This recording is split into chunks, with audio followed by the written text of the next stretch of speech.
S, இன்னைக்கு பார்த்தீங்கன்னா UG syllabus we are trying to make for you.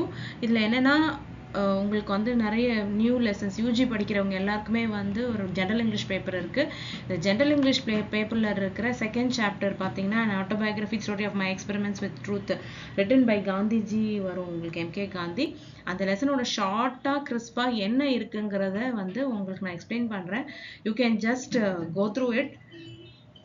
இது தமிழ்ல வந்து உங்களுக்காக சில பேர் புரியலங்கிறவங்களுக்காக பண்ண ஒரு விஷயம். தமிழ்ல படிக்காதீங்க, இங்கிலீஷ் லைட்ஸ்ல படிங்க, அப்பதான் இங்கிலீஷ்ல எழுத முடியும். ஸோ ஃபாலோ பண்ணுங்க. இது பார்த்தீங்கன்னா நம்மளோட லெசன் பேர் வந்து title and autobiography the story of my experiments with truths. நான் கொஞ்சம் இங்கிலீஷை திரும்பியும் அங்கே ரீட் பண்ணுறதுக்கு காரணம், கொஞ்சம் இங்கிலீஷ் வேர்ட்ஸை நானே வந்து பார்க்குறேன், பசங்களுக்கு ரொம்ப கஷ்டமாக இருக்குது ரீட் பண்ணுறதுக்கு. ஸோ நான் சொல்கிற வார்த்தையை கேளுங்க, கேட்டுட்டு அதை ரிப்பீட் பண்ண ட்ரை பண்ணுங்கள். இங்கிலீஷை இம்ப்ரூவ் பண்ணிக்கிறதுக்காக தான் இங்கிலீஷ் பேப்பர் இருக்குது. பட் தமிழில் படிக்கக்கூடாது. பட் ஸ்டில் உங்களுக்காக நான் பண்ணுறேன். பட் நீங்கள் மேக்ஸிமம் இங்கிலீஷில் வந்து எல்லா வேர்ட்ஸையும் ரிப்பீட் பண்ண ட்ரை பண்ணுங்க. And autobiography the story of my experiments with truth. உங்களுக்கு சப்டைட்டில் வந்து கொடுத்தது வந்து பை எம்கே காந்தி, இவர் தான் எழுதினாரு. டிரான்ஸ்லேட் பண்ணது மகாதேவ் தேசாய்.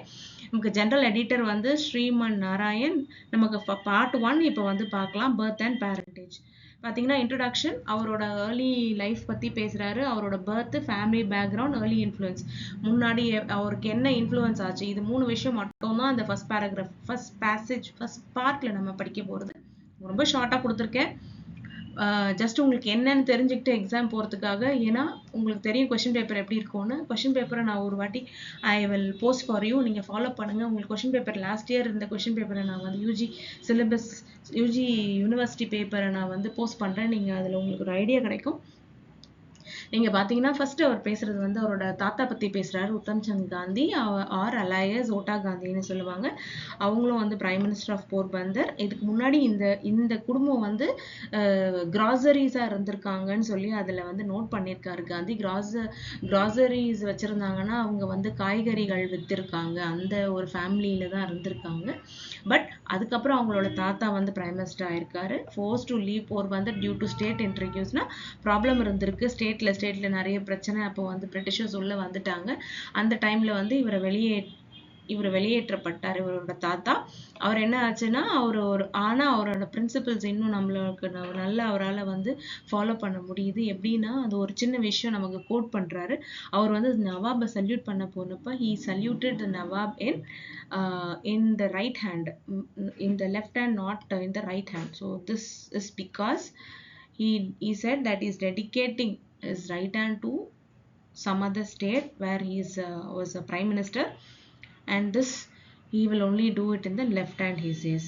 So அதனால லெஃப்ட் ஹேண்ட்ல நான் வந்து சல்யூட் பண்றேன்னு சொல்றாரு. அப்புறம் ஃபாதர்ஸ் பேக்ரவுண்ட், கபா காந்தி ஒரு 5th son of Ota Gandhi, prime minister in Porbandar, Rajkot and Wankaner. அவர் வந்து மெம்பர் ஆஃப் ராஜஸ்தானி கோர்ட்ல இருந்திருக்காரு. நோட்டபிள் இன்டெகிரிட்டிக்கும் லாயல்ட்டிக்கும் அவர் ரொம்ப நோட்டபிள் பர்சனாக இருந்திருக்காரு. இன்டெகிரிட்டின்னா அவ்வளோ ஒரு புனிதத்தன்மை அவர்கிட்ட இருந்திருக்கு.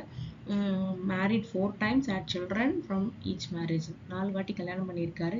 ஏன்னா ஒரு வாட்டி அவர் மனைவி இழந்த பிறகு அவர் கல்யாணம் பண்ணியிருக்காரு. ஸோ இவர் வந்து கபா காந்தி. முதல்ல நம்ம தாத்தா பார்த்தோம், அப்புறம் அவங்க அப்பா பார்த்துருக்கோம். இப்போ வந்து அவரோட அப்பாவோட கேரக்டர்ஸ் இதெல்லாம் நீங்கள் ஷார்ட்டாக படிச்சுக்கோங்க. இதை பற்றி தான் அந்த லெசன் இருக்கு.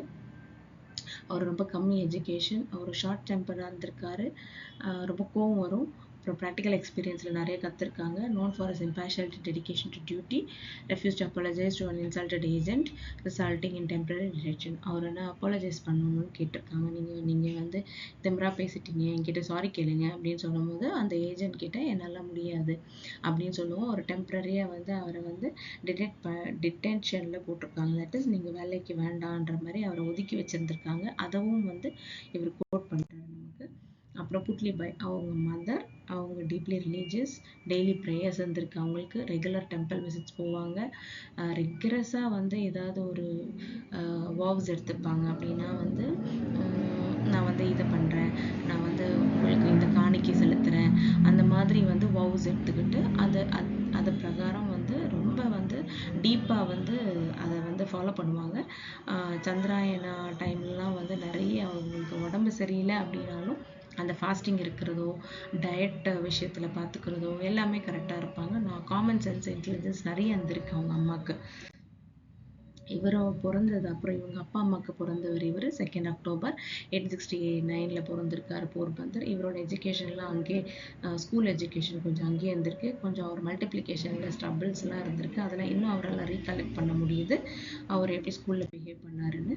ஸோ இந்த லெசனில் இவ்வளோ தான். தாத்தா பாட்டி அம்மா அவங்களோட பேக்ரவுண்டில் இவர் என்னென்ன பிரின்சிபல்ஸ் வந்து இவர் கற்றுக்கிட்டாரு, அந்த ஃபாதரோட டெடிகேஷன் இருந்திருக்கு, மதரோட அந்த ரிகரஸ் ரிலீஜியஸ் ப்ராக்டிசஸ் இருந்திருக்கு, இதெல்லாம் அண்ட் ஃபார்மேட்டிவ் எஜுகேஷன் எப்படி இருந்தது, இதெல்லாம் தான் இந்த பர்டிகுலர் லெசனில் வந்து காந்தி வந்து சொல்கிறாரு.